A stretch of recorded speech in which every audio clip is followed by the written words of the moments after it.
Welcome to the Legally Speaking podcast, powered by Kasoon Car. I'm your host, Rob Hanna. Today, I'm delighted to be joined by Guy Stern, the co-founder and CEO of The Legal Connection. So, a very big welcome, Guy. I'm so happy to be here. Thanks, Rob. Absolute pleasure. So before we talk about The Legal Connection and everything that you're up to, we do have an icebreaker question on all of our shows and miniseries. So on the scale of 1 to 10, 10 being very real, how real would you rate the hit series Suits in terms of your knowledge of the legal world? Well, Suits is totally real. I mean, it's like they went into a law firm and filmed with hidden cameras. There you go. There we go. We have it. Hidden cameras in there and it's all real. For people not so familiar about the Legal Connection, tell us about it. Sure. The very fast elevator pitch is that Legal Connection is a communication and collaboration platform for legal professionals. And then if I'm explaining it to people in my industry, I often say it's a WhatsApp of law. Lawyers use it to connect with other lawyers and to connect with their clients. Okay, let's break that down then. Every startup is around a big idea. So where did your big idea come from? I was actually thinking about that this morning. I can sort of say any number of events or things that happened in my life that brought me to this idea. But I don't think there's necessarily one, apple falling out of the tree sort of moment. I think I quite consciously decided I wanted to build a startup. I was looking for startup ideas, honed in on law, spoke to many, many lawyers, played with a lot of different concepts, one of them being websites for law firms, videos for law firms, a find a lawyer service. And just through the different conversations I had, it sort of emerged. One really cool product that didn't seem to exist was a digital platform that lawyers could use from their phones, from their laptops to communicate with each other and work in groups. I worked with one particular law firm. They're relatively young lawyers like myself. And the work that they were doing was predominantly face-to-face meetings where they would sit and write notes on a piece of paper and a pen, and then, emails that would go back and forth when they needed to ask me questions. What I felt was missing was a tool where I could be in a chat room with all the lawyers, watching them work, being involved, sharing files, seeing everything going on in real time. And that's what I decided to build. So you talk about the WhatsApp of law, which is great, but how does that work? Okay, so it's a concept that you should be quite familiar with. You're in a lot of WhatsApp groups, so I'm imagining, and so am I, and so are all of us, WhatsApp groups and WhatsApp chats. And throughout the day, you will jump in and out of those conversations and you'll answer, one-word answer, a sentence answer, you'll read what happened, you'll come in, you'll come out. And that's sort of how our brains work. But if you look at the way that a lot of law firms and lawyers operate, it's set long meetings where they will sort of do briefs with clients, and then other times where they'll be very quiet and focused and work by themselves. So when you have a few people working together in a group chat, mostly working in text chat, what happens is people can follow on in the conversation in an asynchronous manner. And it's a really powerful way of doing problem solving. And it really speaks to the way the world works today.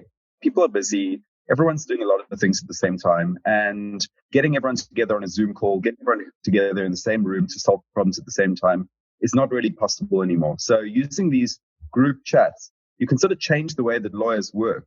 And in doing so, you can actually speed up the process of servicing the client. So it's better for the lawyers, better for the client.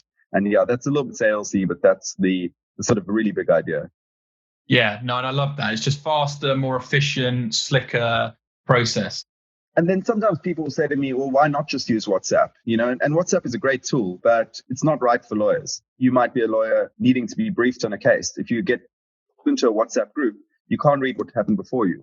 Also, those files will then be on your personal phone. So if you leave the firm, you take it all with you. So we tried to borrow some of the best parts of WhatsApp, but then create a secure user experience around it and something that spoke to the legal profession in the way that they needed to operate.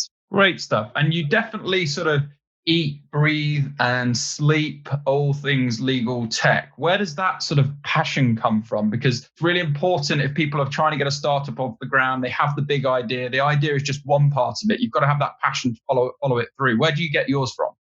Yeah, that's a good question, because if you told me 3 or 4 years ago when I was living in South Africa that I would now be living in London, CEO of a legal tech startup, and literally spending all day talking about legal tech, I wouldn't have believed it. I think for me, it really just grew on itself. In the beginning, it was a cool little nifty startup idea that I wanted to enter into a startup contest.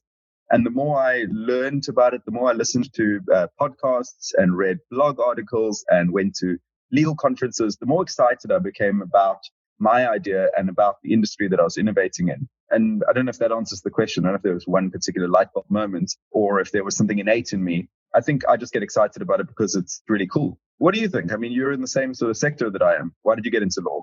What I like about our common synergies in terms of what I'm trying to do from a more of a legal recruiting careers perspective is disrupt the sector and embrace things such as technology for the good. And that's why I think particularly what you're doing in the Legal Connection is great. But I guess sticking with the theme of the sort of the big idea for the Legal Connection, were there lots of other ideas that you sort of played with before that didn't happen? Because again, lots of entrepreneurs, people trying to get involved in legal tech, legal startups, it's tough. So how did you know this was the right idea? Yeah, that's another great question. So, back in 2016, I'll tell you one of the first ideas I came up with. It was a website where you could type in a legal problem and a few lawyers would bid for the work. They'd each give a paragraph about why they should get the job and how much they would charge. It was a pretty shocking idea. But if I think back to how I was then, I wanted to keep this idea secret and build it as fast as I could. And then it was only through sort of chatting to a few people that I realized, well, firstly, this already exists. There's many versions of this that already exist. They don't work for the following reasons. I tested one or two of them. And then you take the idea and you okay, well, that's not going to work. What if I change this? And what if I change this? And the first idea that I actually started testing and bringing to market was around 25-minute phone calls with a lawyer. So you would pay a certain amount, it was about 10 quid. You would type in a topic and we would connect you with a lawyer who would speak to you on the phone for 15 minutes about a topic of your choice. Doing that, we realized that there was this missing thing. We could very easily get the lawyers to chat to the clients, but the client needed to share a file. They needed to get an email address. They needed to set up a time for the phone call. Sometimes they wanted more information, more advice. Sometimes the lawyer wanted to quote the client. And because the client and the lawyer were in different places and different spaces, again, it just felt like there was this missing product, a place where the lawyer and the client could connect in cyberspace, do the work that needed to be done, and get on with their lives. And I entered Startup Bootcamp in 2017 with this first idea of Find a Lawyer app.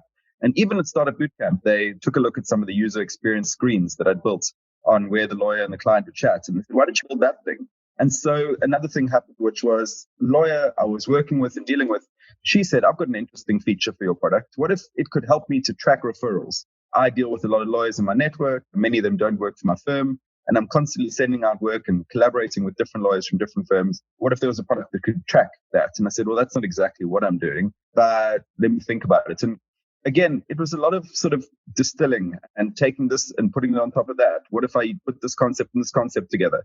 I'll be lying in bed at night and I'd sort of picture the app and I'd picture this window and this button and this links to this. And it slowly just sort of came together in my head, to the point that you look at it now and I've showed you the products and you say, oh, wow, this is so simple. But it wasn't simple in the beginning. It was a very complicated process, which involved lots of coffees with lots of lawyers, lots of brainstorming, lots of picking up ideas, throwing them away over and over again before we came up with the big idea, which we now talk about as the WhatsApp of law.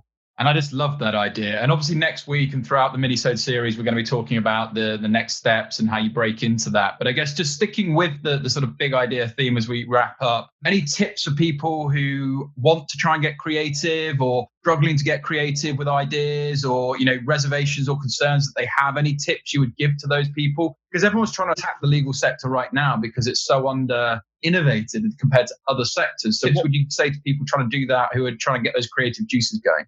Exactly. Look, I think it's never been a better time to innovate. There's so many platforms. If you look at the Global Legal Hackathon, for example, I attend that event religiously every year. You get thrown in a room with different people, technologists, lawyers, fusing ideas together. Take every meeting you can, have every coffee you can. You never know when the best ideas will fuse and things will come together. Look at you and I. I went to the hackathon. I joined a team called the Magic Box. You and I happened to be on a panel last week and I saw your name there and I saw a picture of your podcast and I reached out to you and look, now we're chatting. So it's really great to be operating in a network of fellow innovators. And I think if you can embrace that network and share ideas with people, it can really lead to some magical things. Great stuff. Really enjoyed hearing a lot more about your sort of the big idea and the legal connection, guys. So I look forward to chatting next week around the sort of first steps that people need to take to hopefully inspire future entrepreneurs and people trying to break into the startups world, be that in the legal or other professional services and beyond sectors. But it's been an absolute pleasure and look forward to chatting more next week. Sounds good. I'll try together some good under the hood secrets for you for the next week's episode. Good stuff. Cheers, Guy. Cheers, mate.